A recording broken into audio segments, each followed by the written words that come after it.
Commander Sarah Chen stood at the observation deck of the TNS Horizon, Earth's most advanced deep space research vessel, watching the unfamiliar star patterns with a mixture of pride and apprehension. Humanity's first faster-than-light capable ship had been operational for just 6 months, and already they'd pushed further into the unknown than any human before them. "Commander," Lieutenant Rivera's voice crackled through the ship's comm system. "We're detecting an anomalous signal at bearing 047. It's unlike anything in our database." Chen made her way to the bridge, her magnetic boots clicking against the metal floor. The bridge crew worked with practiced efficiency, but she could sense their tension. The signal pulsed on their primary display, a complex pattern that seemed to defy conventional analysis. "It's structured," Dr. Emily Wong, their xenolinguist, announced. "Definitely artificial, but using quantum-entangled particles for transmission. We wouldn't have even detected it if we hadn't been testing the new quantum sensors." Chen studied the pattern.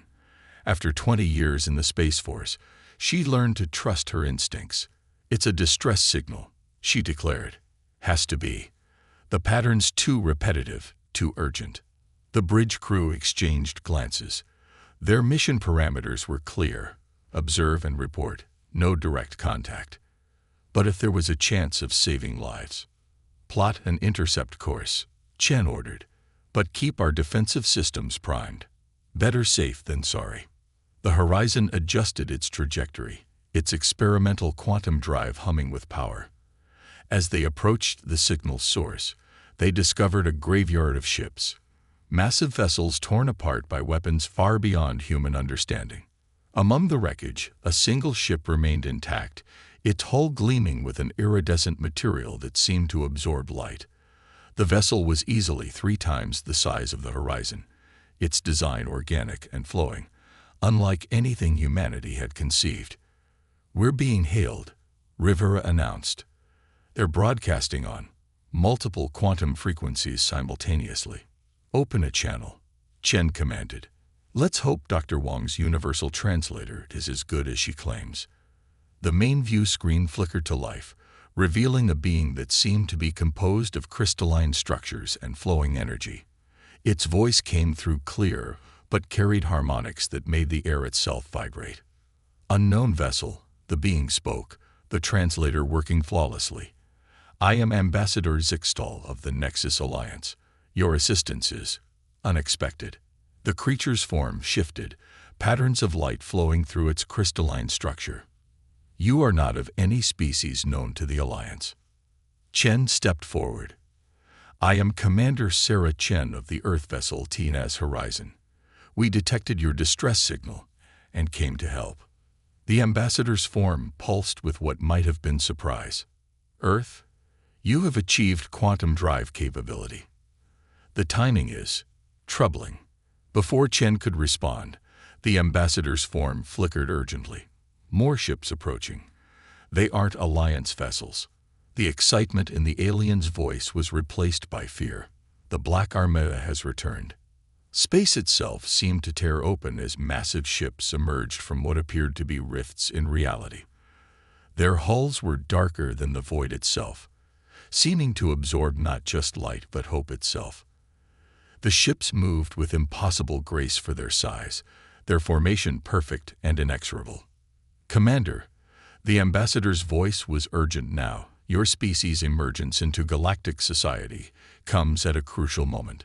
The Black Armada, they are the greatest threat our galaxy has ever faced.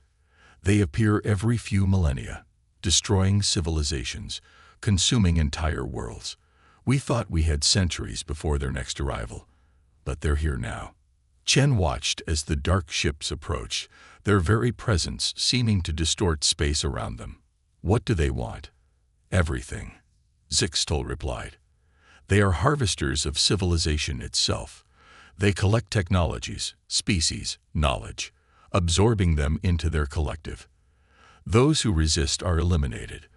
Those who submit become part of their eternal armada, twisted into shadows of their former selves." The bridge crew watched in horror as the nearest Armada vessel fired a weapon that seemed to fold space itself, turning a piece of nearby debris into nothingness.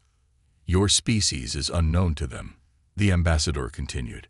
You have technology they haven't encountered, approaches they haven't assimilated. Humanity might be the variable that changes everything, if you're willing to fight. Chen looked at her crew, seeing determination replace fear in their eyes. Humanity had just stepped onto the galactic stage, and already they faced a choice that would define their species' future. We didn't come all this way to hide from bullies, Chen declared. The TNS Horizon stands ready to assist the Alliance. But first, we need to warn Earth. The Black Armada may be ancient and powerful, but they've never faced humanity before, and we don't take kindly to threats. The ambassador's crystalline form brightened. Then let us hope your species' reputation for determination matches what I've seen today. Because, Commander Chen, this isn't just first contact anymore. This is the beginning of a war for survival itself. As if in response to her words, more rifts began opening across the starfield.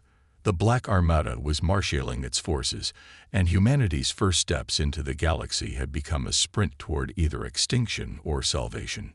Chen opened a channel to Earth, knowing that everything would change once she sent her report. Humanity had dreamed of reaching the stars, but they never imagined their arrival would coincide with the return of a force that threatened all of civilization. The next few hours would determine not just Earth's fate, but the future of all sapient life in the galaxy. The war for survival was about to begin, and humanity had just been thrust into its center. 3 months after first contact, the orbital shipyards above Earth hummed with unprecedented activity. Admiral James O'Malley watched through the reinforced windows of Space Force Command as another converted cargo vessel joined the growing fleet. What they lacked in advanced technology, they made up for with human ingenuity. The Alliance said it couldn't be done, Dr. Kira Patil announced as she entered his office, her tablet displaying the latest test results. But we've successfully reverse-engineered the quantum signature of the Armada's void weapons, not to block them, but to detect them coming. O'Malley nodded, his weathered face reflecting the blue light of Earth below. And the countermeasures. That's where it gets interesting. Kira's eyes lit up with that familiar gleam of scientific excitement. We can't match their technology, so we're not trying to. Instead, we're using their own physics against them. The Admiral turned to face the scientist who had become Earth's leading expert on Armada technology. Explain. Their void weapons work by folding space-time, essentially creating a bubble of null space that erases whatever it touches from existence. But they have to maintain quantum coherence to sustain the effect. She pulled up a simulation.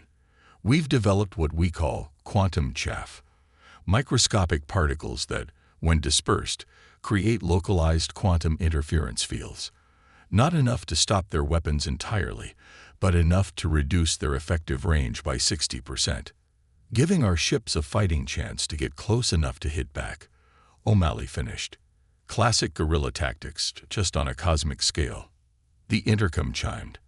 Admiral, the Alliance representatives have arrived for the strategy briefing. In the command center's main conference room, Ambassador Zixtel's crystalline form hovered alongside holographic projections of other Alliance leaders. Their initial skepticism of human military capability had given way to cautious optimism after seeing Earth's rapid adaptations. The Armada has taken 3 more systems, General Vexthor, a being of living plasma, reported. Their fleet grows with each conquest, but they're not moving as quickly as historical records suggest they should. They're being cautious. Because we're an unknown factor, Captain Maria Santos, Earth's tactical advisor, interjected.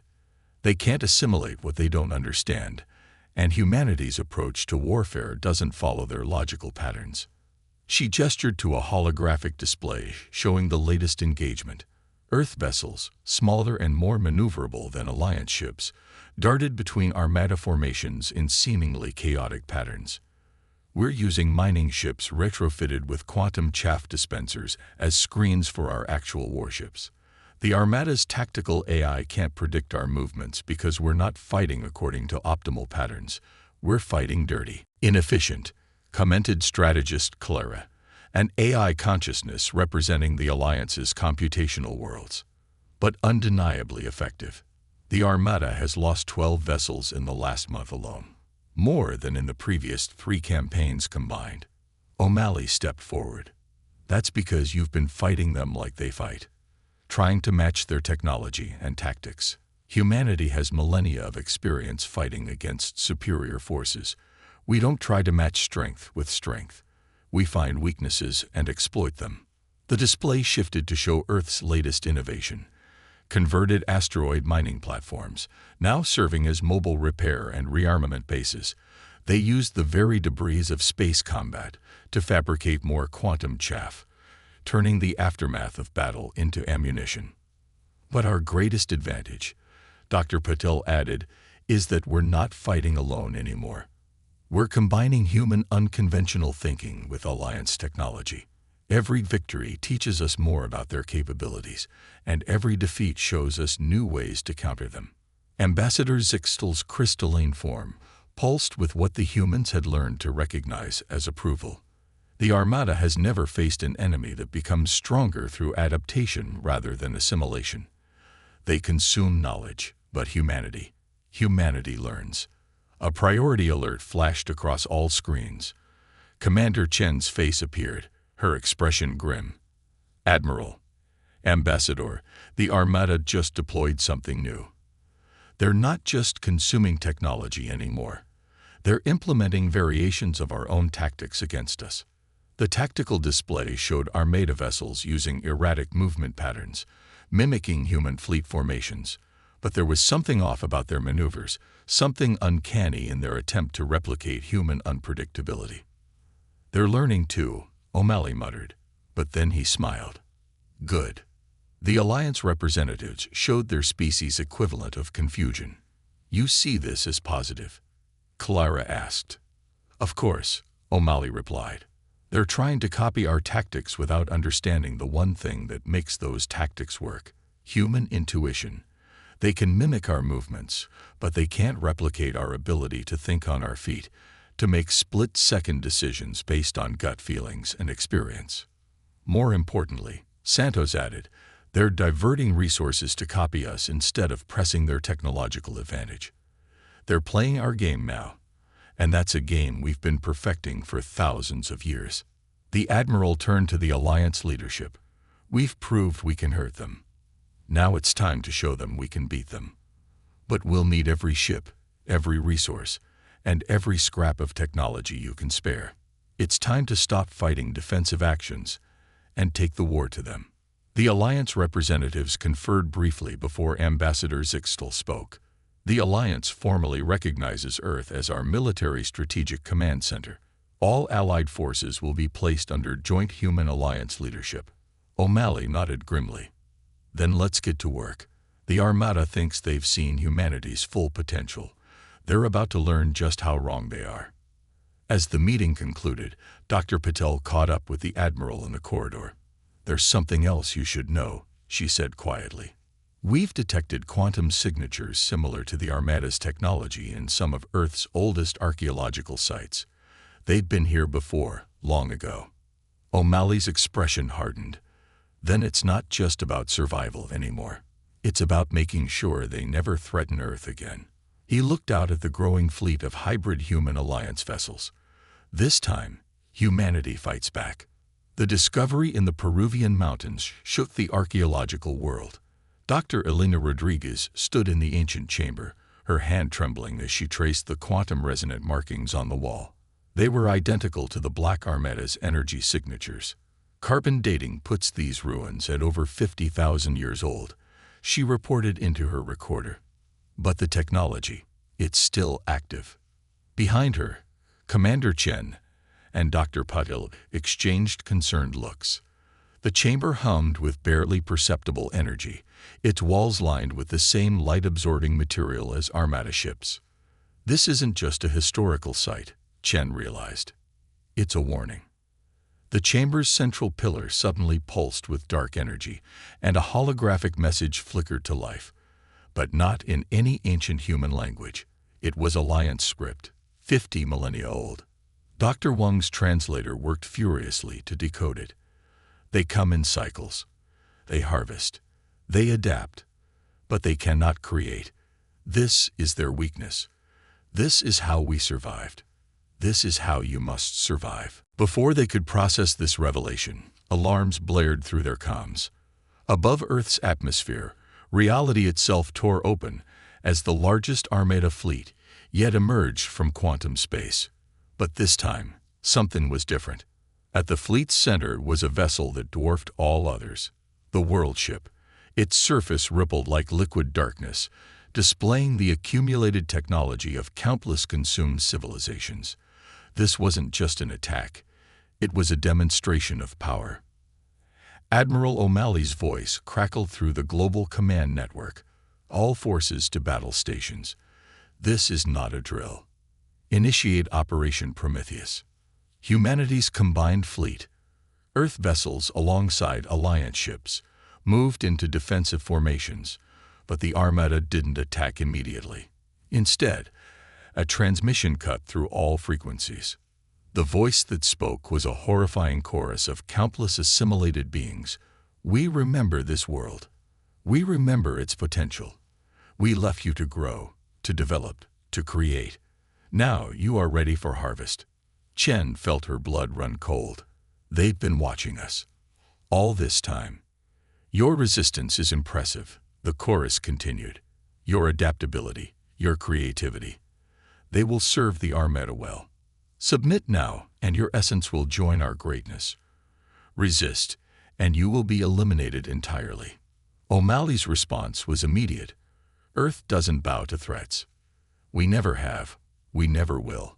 The battle that followed was unlike anything in human history. The world ship unleashed weapons that bent the laws of physics themselves.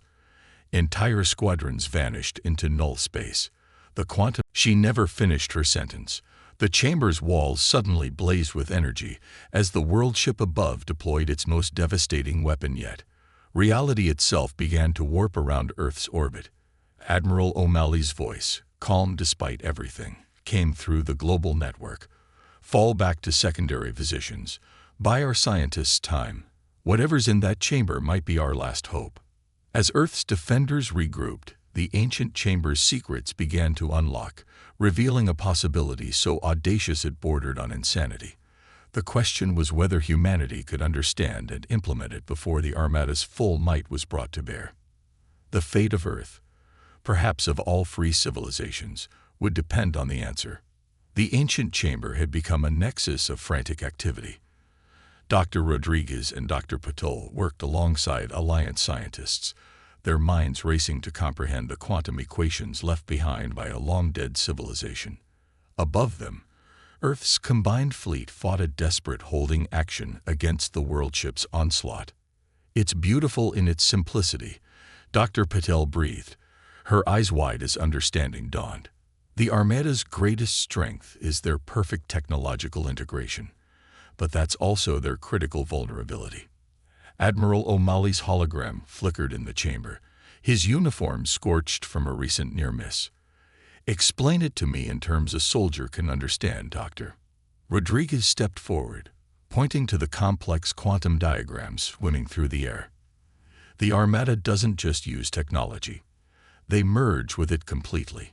Each ship is a perfect symphony of stolen innovations. But like any complex system, if you disrupt one key component, the whole thing falls apart, O'Malley finished.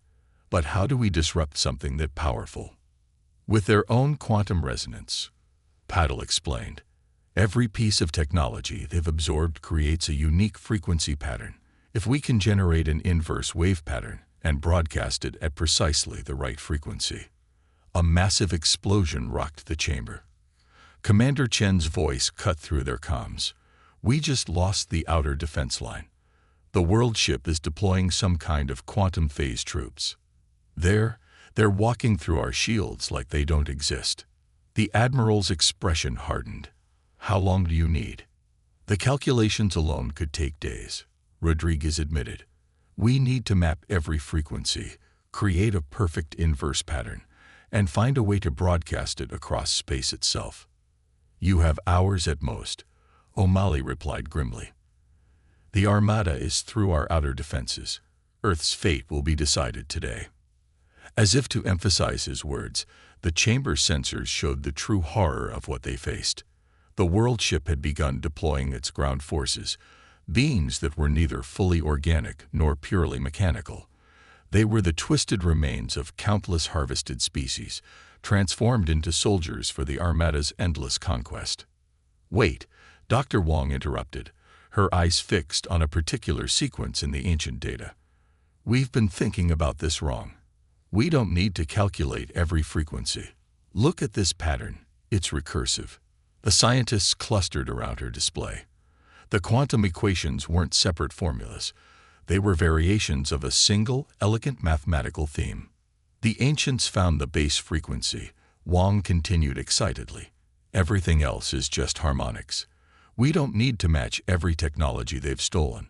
We just need to disrupt their ability to integrate them." Like introducing a virus into their quantum network, Paddle realized. One that turns their perfect technological harmony into chaos. Ambassador Zixtel's crystalline form pulsed with sudden hope. "The Alliance has quantum broadcasters powerful enough to reach every ship in the Armada fleet simultaneously. But creating and transmitting a disruption of this magnitude would require more power than Earth's entire energy grid," Rodriguez finished. Then she looked up at the chamber's humming walls. "Unless the chamber itself is a quantum amplifier," Patel breathed. "That's why they built it here. The mountain's mineral composition creates a natural resonance chamber."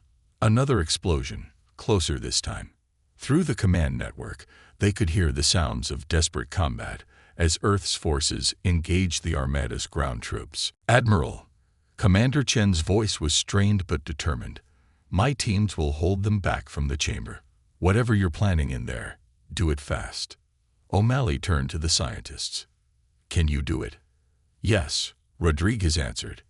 "But there's a catch. To generate a disruption wave this powerful, we'll have to overload the chamber systems. Once we start, we won't be able to stop it.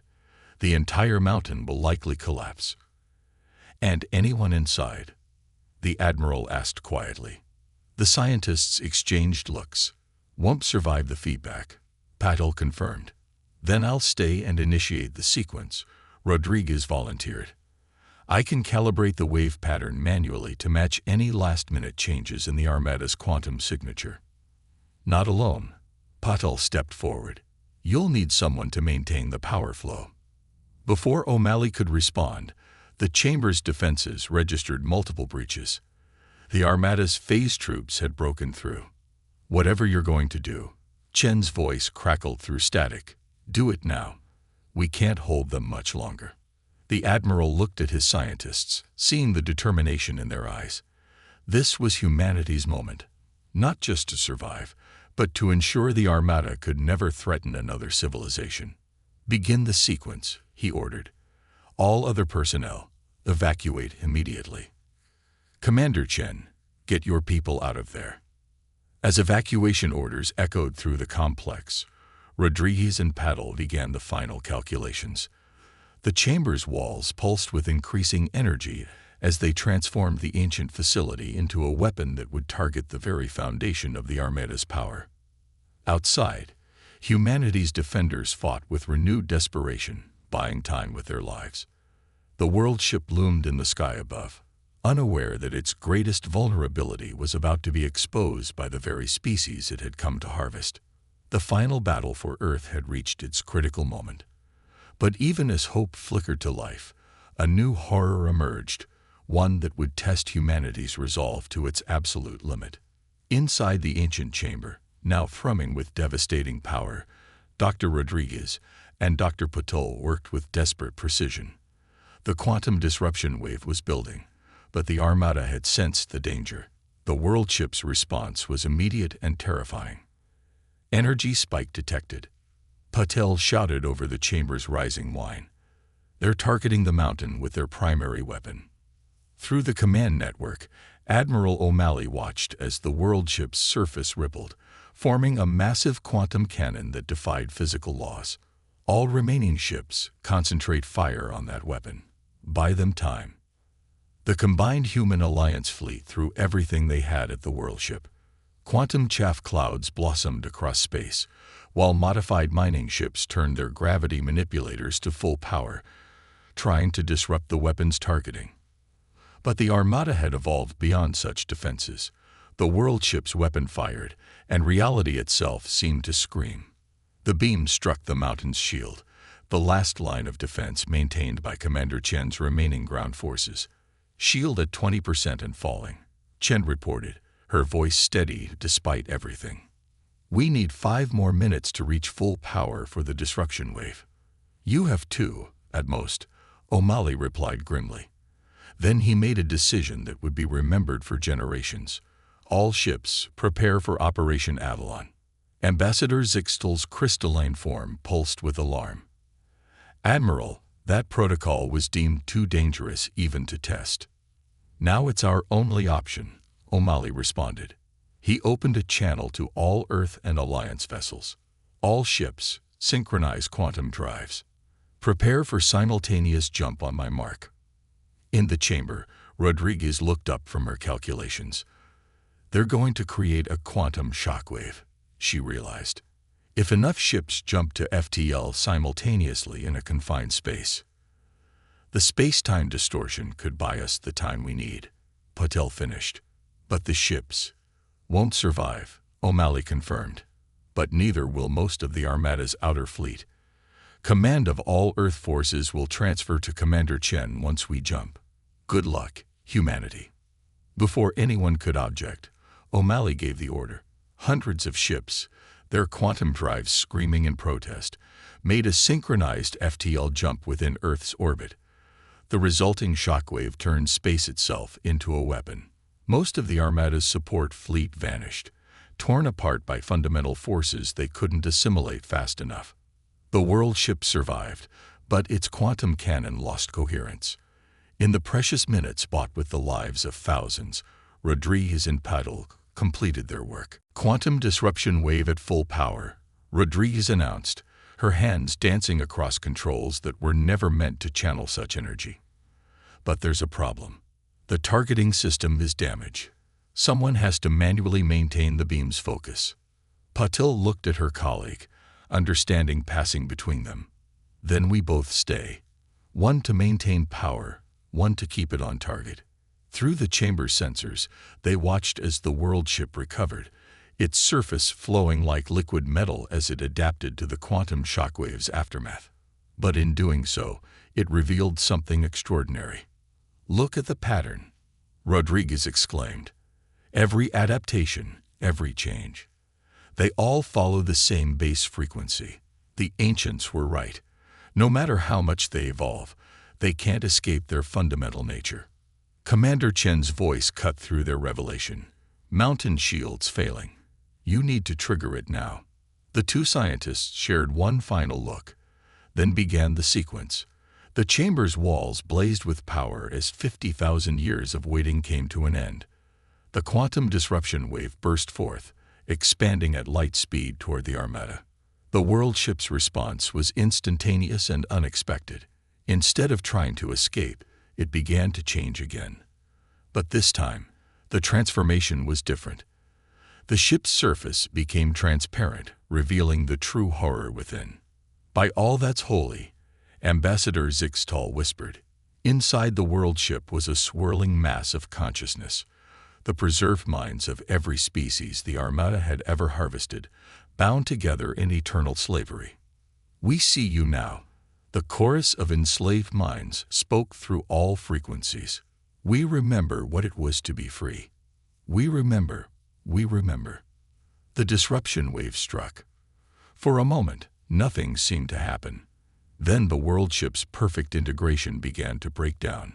Stolen technologies stopped working in harmony. The quantum matrix binding the harvested consciousness began to fracture. It's working, Patil exclaimed. The frequency is cascading through their entire network. Their technological integration is collapsing. But the world ship had one final card to play. As its systems failed, it directed all its remaining power into a desperate attack, not at Earth's defenses, but at the minds it held captive. If it couldn't keep them, it would destroy them. In that moment, humanity proved why it deserved its place among the stars. The remaining Earth ships, led by Commander Chen, launched a desperate rescue operation. As the world ship began to tear itself apart, they extended their quantum fields, trying to preserve as many of the freed consciousnesses as possible. The chamber won't hold much longer, Rodriguez warned, as the ancient structure began to collapse around them. But the wave pattern is stable. The Armada's power is broken. In space above Earth, the world ship's destruction was like watching a dark star go nova. When the quantum storm cleared, the great threat that had haunted the galaxy for millennia was gone.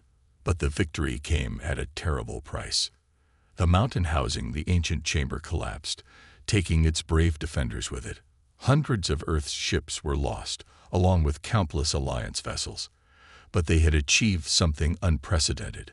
They had not only defeated the Armada, but had freed thousands of captured consciousnesses, preserving the knowledge and culture of civilizations long thought lost. In the aftermath, as rescue operations began and the full scope of what had happened became clear, Ambassador Zixtal made an announcement that would change the galaxy forever. The Alliance hereby recognizes Earth not just as an ally, but as the foremost protector of galactic civilization. Humanity's sacrifice, creativity, and indomitable spirit have earned them this right. The age of the Armada is over. The age of humanity has begun. Commander Chen, standing amid the ruins of the mountain facility, picked up a fragment of the ancient chamber's wall. The quantum-resonant markings still glowed faintly, their warning finally heeded, their purpose finally fulfilled. "We'll rebuild," she promised the fallen. "We'll create something new from this victory. Not an empire, not a harvest, but a true union of free peoples. And we'll make sure nothing like the Armada ever threatens our galaxy again." Above, the stars seemed to shine brighter, as if celebrating the dawn of a new era. Humanity had not just survived its trial by fire. It had emerged as a beacon of hope for all civilizations. The Black Armada was gone, but humanity's greatest journey was just beginning.